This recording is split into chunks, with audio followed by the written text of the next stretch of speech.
আসসালামু আলাইকুম প্রিয় ষষ্ঠ শ্রেণীর শিক্ষার্থীরা। আমি তোমাদের বাংলা চারুপাঠ বইয়ের ৩১ পৃষ্ঠা আকাশ গল্পটা এটা তোমাদেরকে পড়াবো। তোমরা গল্পটা ভালো করে শুনবা। তারপরে তোমরা এরপরে তোমরা সৃজনশীল পড়বা। দেখো গল্পগুলা তোমাদেরকে বই পড়তে হবে। কারণ তোমরা যদি বই না পড়ো তাহলে তোমরা এমসিকিউ পারবা না। আর আন্ডারলাইন গুলো তোমরা বইয়ের মধ্যে করে নিবা। আমি যেভাবে করে দেই।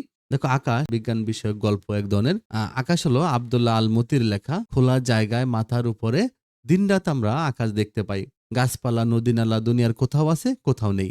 এমনকি ঘর, বাড়ি, জীবজন্তু, মানুষও সব জায়গায় না থাকতে পারে। কিন্তু আকাশ নেই ভূপৃষ্ঠে এমন জায়গা কল্পনা করা শক্ত। আকাশ নেই এমন জায়গা খুঁজে পাওয়া যাবে না। তো দিনের বেলা সোনার থালার মতো সূর্য তার কিরণ ছড়ায় চারপাশে। সূর্য তার কিরণ মানে তার আলো চারপাশে ছড়ায়। এমনি সময়ে সচরাচর আকাশ নীল থাকে। তাহলে দিনের এই সময় আকাশ কি থাকে? নীল থাকে। কখনো সাদা বা কালো মেঘে ঢেকে যায় আকাশ। ভোরে বা সন্ধ্যায় আকাশের কোনো কোনো অংশে নামে রঙের বন্যা। কখনো বা সারা আকাশ ভেসে যায় লাল আলোতে। রাতের আকাশ সচরাচর কালো হয়। রাতের আকাশ কেমন হয়? কালো। এগুলো এমসিকিউ আসতে পারে তোমাদের। কিন্তু সেই কালো চাঁদোয়ার গায়ে জ্বলতে থাকে রূপালি চাঁদ। তার মানে সেই কালো চাঁদোয়া। চাঁদোয়া হলো সামিয়ানা, কাপড়ের ছাউনি। তাহলে সেটা যেন কালো একটা ছাউনির মতো মনে হয়। তো তখন সেখানে জ্বলতে থাকে রূপালি চাঁদ। চাঁদকে জ্বলতে দেখা যায় এবং অসংখ্য ঝকঝকে তারা আর গ্রহ। আগেকার দিনে লোকে ভাবতো আকাশটা বুঝি পৃথিবীর ওপর একটা এক কঠিন ঢাকনা। মানুষ মনে করতো একটা ঢাকনা দিয়ে সেটা ঢাকা। কখনো তারা ভাবতো আকাশটা পরতে পরতে ভাগ করা। পরতে পরতে মানে স্তরে স্তরে মানে ভাজে ভাজে। আকাশটা যেন পরতে পরতে ভাগ করা। আজ আমরা জানি আকাশের নীল চাঁদোয়াটা সত্যি সত্যি কঠিন কোনো জিনিসের তৈরি নয়। আসলে এ নিতান্তই গ্যাস ভর্তি ফাঁকা জায়গা। হারামশা আমরা যে আকাশ দেখি তা আসলে মানে হারামশা মানে সবসময়। হারামশা অর্থ সবসময়। তো হারামশা আমরা যে আকাশ দেখি তা আসলে পৃথিবীর বায়ুমণ্ডলেরই ঢাকনা। মানে এটা বায়ুর বিশাল একটা স্তর বোঝায়। বায়ুমণ্ডল মানে পৃথিবীর উপরে যতদূর বাতাস আছে। তো বায়ুমণ্ডলেরই যেন একটা ঢাকনা। সেই বায়ুমণ্ডলে রয়েছে কি? Nitrogen, oxygen, carbon die oxide এমনি গোটা ২০ বর্ণহীন গ্যাসের মিশেল। ২০ মানে ২০ টা। মিশেল মানে মিশ্রণ। মিশেল মানে মিশ্রণ। প্রায় ২০ ধরনের গ্যাস এই বায়ুমণ্ডলে রয়েছে। আর আছে পানির বাষ্প আর ধুলোর কণা। তবে জলীয় বাষ্প আছে, ধূলিকণা আছে। এগুলো ২০ ধরনের প্রায় বর্ণহীন গ্যাস রয়েছে। বর্ণহীন মানে কোনো কালার নেই এরকম গ্যাস রয়েছে। তো আকাশ যদি বর্ণহীন গ্যাসের মিশেল, মানে আকাশ যদি অনেক রঙের মিশেল, তবে তা নীল দেখায় কেন? তাই না? মাঝে মাঝে সাদা আর লাল রঙের খেলাই বা দেখি কি করে? আসলে সাদা মেঘে রয়েছে জলীয় বাষ্প জমে তৈরি অতি ছোট ছোট অসংখ্য পানির কণা। কখনো মেঘে এসব কণার গায়ে বাষ্প জমার ফলে ভারী হয়ে বড় পানির কণা তৈরি হয়। তখন সূর্যের আলো তার ভেতর দিয়ে আসতে পারে না। আর তাই মেঘের রং কালো হয়। তাহলে এটা প্রশ্ন আসতে পারে যে কেন মেঘের রং কালো দেখায়? তাহলে এটা তোমরা প্রশ্নের জন্য পড়ে ফেলবা। ওকে? তাহলে আর হলো যে সাদা মেঘে জলীয় বাষ্প জমে তৈরি হয় ছোট ছোট অসংখ্য পানির কণা তৈরি হয়। কখনো মেঘ এসব কণার গায়ে বাষ্প জমার ফলে ভারী হয়ে বড় পানির কণা তৈরি করে। তখন সূর্যের আলো তার ভেতর দিয়ে আসতে পারে না। তখন এই মেঘের রং কালো দেখায়। কিন্তু সারাটা আকাশ সচরাচর নীল রঙের হয় কি করে? তাহলে আকাশ কেন নীল হয়? আসলে আকাশ নীল দেখায় বায়ুমণ্ডলে নানা গ্যাসের অণু ছড়িয়ে আছে বলে। এইসব গ্যাসের কণা খুব ছোট মাপের আলোর ঢেউ সহজে ঠিকরে ছিটিয়ে দিতে পারে। ছোট মাপের আলোর ঢেউগুলো আমরা দেখি নীল রং হিসাবে।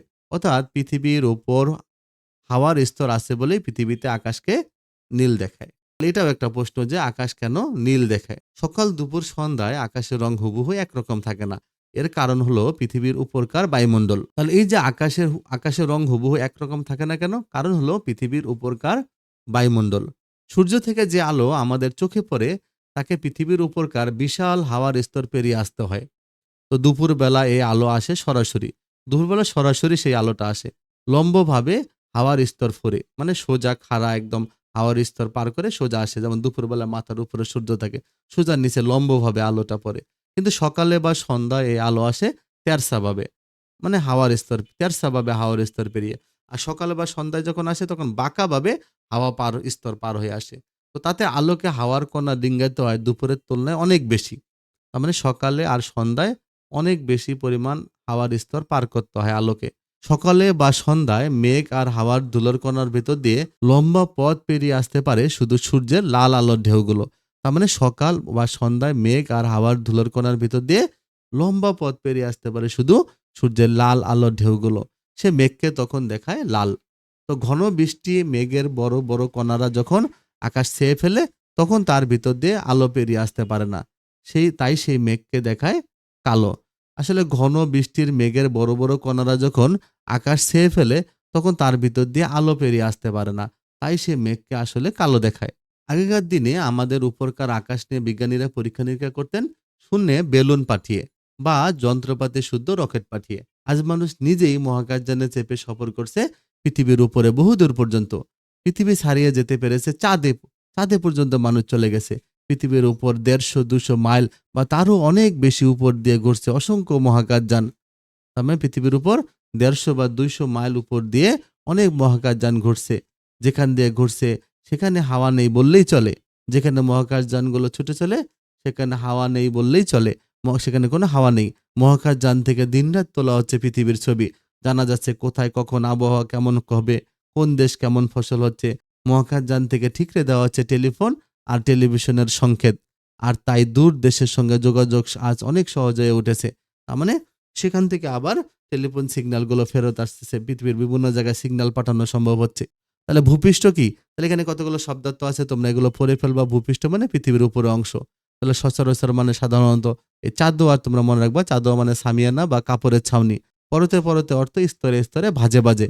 কণা মানে বস্তুর অতি সূক্ষ্ম ক্ষুদ্র অংশ। আর হারামেশা মানে কি? সবসময় সর্বদা। বায়ুমণ্ডল মানে পৃথিবীর উপরে যতদূর পর্যন্ত বাতাস রয়েছে সেটা হলো বায়ুমণ্ডল।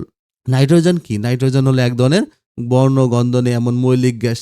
এটা হলো বাতাসের প্রধান উপাদান হলো নাইট্রোজেন। আর অক্সিজেন কি? জীবের প্রাণ বাঁচানো, আগুন জ্বালানোর জন্য দরকারি বর্ণহীন, স্বাদহীন, গন্ধহীন মৌলিক গ্যাস।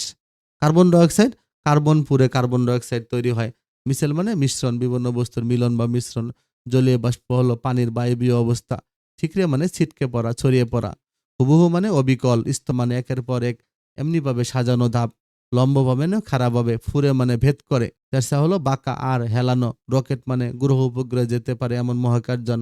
মহাকাশযান বলতে মহাকাশে যাতায়াতের বাহন। সংকেত মানে হলো ইঙ্গিত বা ইশারা। পাঠের উদ্দেশ্য হলো বিজ্ঞান চেতনা জাগ্রত করা। শিক্ষার্থীদের মনে একটু বিজ্ঞান চেতনা জাগ্রত হবে। একসময় আকাশকে মনে করা হতো মানুষের মাথার উপরে বিশাল একটা ঢাকনা। আসলে আকাশ কোনো ঢাকনা নয়, এটা হলো বায়ুর স্তর।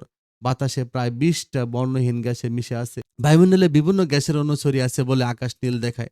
সকাল বা সন্ধ্যায় মেঘ ও বাতাসের ধূলিকণার মধ্যে দীর্ঘ পথ অতিক্রম করতে পারে শুধু সূর্যের লাল আলোগুলো। তাই সে সময় মেঘ লাল দেখায়। ঘন বৃষ্টি আর মেঘ ছেয়ে ফেললে আকাশ দেখায় কালো।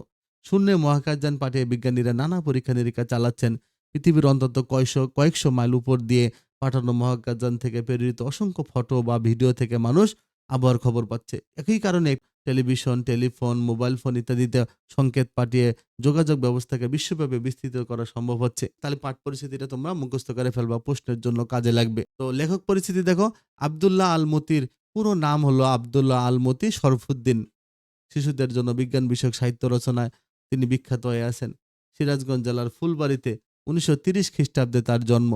বিজ্ঞানের অনেক জটিল রহস্যময় অজানা দিককে তিনি আকর্ষণীয় সাবলীল ভাষায় তুলে ধরেছেন। ছোটদের জন্য তার লেখা বইগুলো হলো এসব বিজ্ঞানের রাজ্যে, অবাক পৃথিবী, আবিষ্কারের নেশায়, রহস্যের শেষ নেই, জানা অজানার দেশে, সাগরের রহস্যপুরী, আই বৃষ্টি ঝেঁপে, ফুলের জন্য ভালোবাসা ইত্যাদি। সাহিত্য রচনা, বিজ্ঞান সাধনার জন্য তিনি বাংলা একাডেমি পুরস্কার, ইউনেস্কো আন্তর্জাতিক কলিঙ্গ পুরস্কার সহ অনেক পুরস্কারে ভূষিত হন। ১৯৯৮ সালে ঢাকায় মৃত্যুবরণ করেন। তাহলে তোমরা এই দাগানো লাইনগুলো একটু দেখবা, এমসিকিউতে কাজে লাগবে। ওকে?